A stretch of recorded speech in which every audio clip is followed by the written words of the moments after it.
The three questions: what is the right time? Who are the right people? And what is the most important thing to do? By Leo Tolstoy.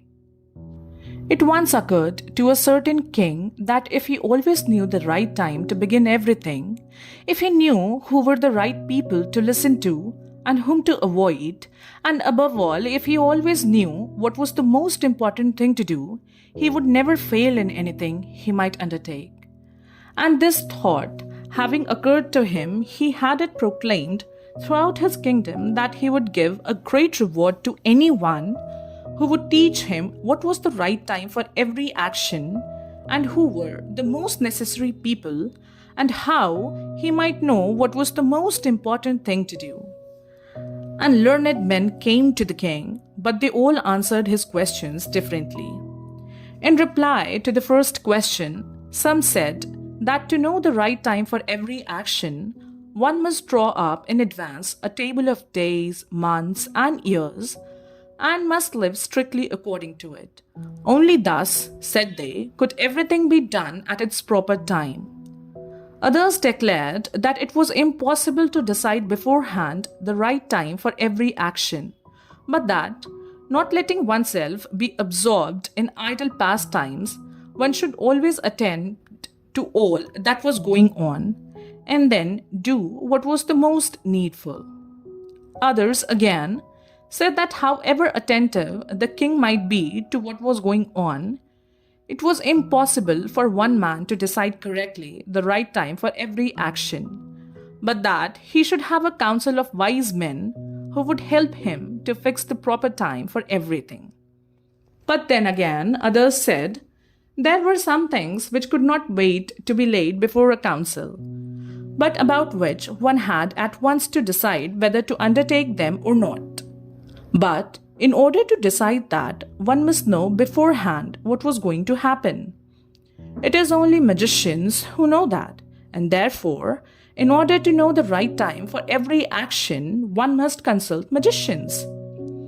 Equally, various were the answers to the second question. Some said the people the king most needed were his counselors, others the priests, others the doctors, while some said the warriors were the most necessary. To the third question, as to what was the most important occupation, some replied that the most important thing in the world was science. Others said it was skill in warfare, and others again that it was religious worship. All the answers being different, the king agreed with none of them and gave the reward to none. But still wishing to find the right answers to his questions, he decided to consult a hermit, widely renowned for his wisdom. The hermit lived in a wood which he never quitted, and he received none but common folk. So the king put on simple clothes and, before reaching the hermit's cell, dismounted from his horse. Leaving his bodyguard behind, he went on alone. When the king approached, the hermit was digging the ground in front of his hut. Seeing the king, he greeted him and went on digging. The hermit was frail and weak, and each time he stuck his spade into the ground and turned a little earth, he breathed heavily. The king went up to him and said, "I have come to you, wise hermit, to ask you to answer 3 questions. How can I learn to do the right thing at the right time? Who are the people I most need, and whom should I, therefore, pay more attention than to the rest? And what affairs are the most important and need my first attention?" The hermit listened to the king but answered nothing. He just spat on his hand and recommenced digging. "You are tired," said the king. "Let me take the spade and work a while for you."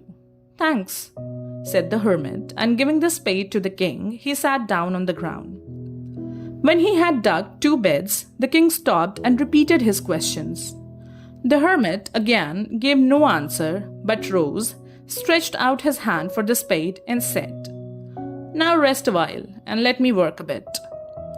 But the king did not give him the spade and continued to dig. 1 hour passed, and another. The sun began to sink behind the trees, and the king at last stuck the spade into the ground and said, I came to you, wise man, for an answer to my questions. If you can give me none, tell me so, and I will return home. Here comes someone running, said the hermit. Let us see who it is. The king turned round and saw a bearded man come running out of the wood. The man held his hands pressed against his stomach, and blood was flowing from under them.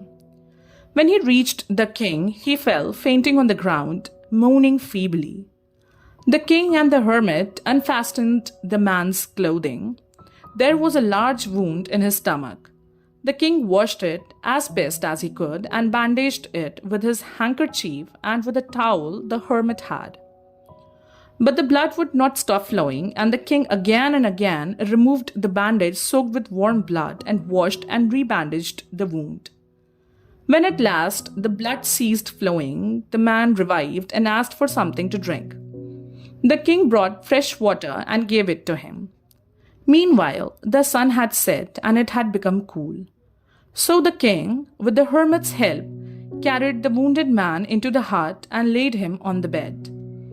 Lying on the bed, the man closed his eyes and was quiet. But the king was so tired from his walk and from the work he had done that he crouched down on the threshold and also fell asleep, so soundly that he slept all through the short summer night.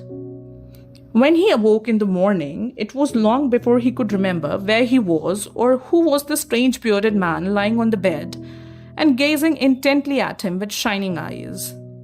"Forgive me," said the bearded man in a weak voice when he saw that the king was awake and was looking at him. "I do not know you and have nothing to forgive you for," said the king. "You do not know me, but I know you. I am that enemy of yours who swore to revenge himself on you, because you executed his brother and seized his property. I knew you had gone alone to see the hermit, and I resolved to kill you on your way back. But the day passed and you did not return. So I came out from my ambush to find you, and came upon your bodyguard, and then they recognized me and wounded me. I escaped from them, but should have bled to death had you not dressed my wound. I wished to kill you, and you have saved my life. Now, if I live, and if you wish it, I'll serve you as your most faithful slave, and will bid my sons do the same. Forgive me." The king was very glad to have made peace with his enemy so easily and to have gained him for a friend. And he not only forgave him, but said he would send his servants and his own physician to attend him, and promised to restore his property. Having taken leave of the wounded man, the king went out into the porch and looked around for the hermit. Before going away, he wished once more to beg an answer to the questions he had put. The hermit was outside, on his knees, sowing seeds in the beds that had been dug the day before. The king approached him and said, "For the last time, I pray you to answer my questions, wise man." "You have already been answered," said the hermit, still crouching on his thin legs and looking up at the king who stood before him. "How answered? What do you mean?" asked the king. "Do you not see?" replied the hermit. "If you had not pitied my weakness yesterday, and had not dug these beds for me, but had gone your way, that man would have attacked you, and you would have repented of not having stayed with me. So, the most important time was when you were digging the beds, and I was the most important man. And to do me good was your most important business. Afterwards, when that man ran to us, the most important time was when you were attending to him. For if you had not bound up his wounds, he would have died without having made peace with you. So, he was the most important man, and what you did for him was your most important business. Remember then, there is only one time that is important. Now, it is the most important time because it is the only time when we have any power. The most necessary person is the one with whom you are. For no man knows whether he will ever have dealings with anyone else. And the most important affair is to do that person good. Because for that person alone was man sent into this life.